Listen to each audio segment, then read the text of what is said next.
constatés dans les examens suivis, tant pour le premier que pour le second cycle. Mon pays rappelle que le groupe d'examen de l'application de la Convention constitue un précieux cadre d'échange des expériences, de bonnes pratiques et de partage des difficultés rencontrées dans la mise en œuvre de la Convention. La RDC réaffirme également son engagement envers le mécanisme d'examen qui constitue un moyen indispensable pour accélérer l'application de la Convention.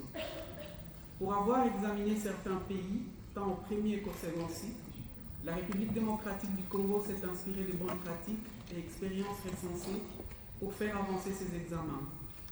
Il importe de préciser que mon pays a déjà présenté pour le premier cycle sa liste de contrôle et a même rencontré les observations formulées dans les rapports préalables émanant de l'île Maurice et du Vietnam.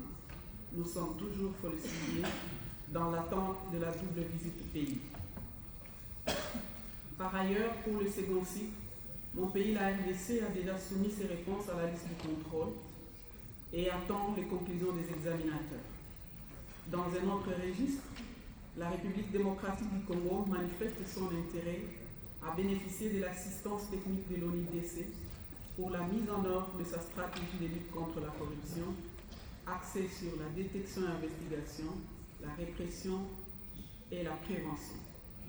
La République démocratique du Congo remercie de manière particulière l'ONIDC pour son appui à l'Agence de prévention et de lutte contre la corruption, notamment sur la formation spécialisée en techniques d'enquête, les renforcements de la coopération non institutionnelle, mais aussi la facilitation du tissage plutôt des réseaux institutionnels régionaux et internationaux. Je ne saurais donc, Monsieur le Président, clore mon allocution sans dénoncer l'agression dont mon pays, la RDC, est victime de par son voisin le Rwanda.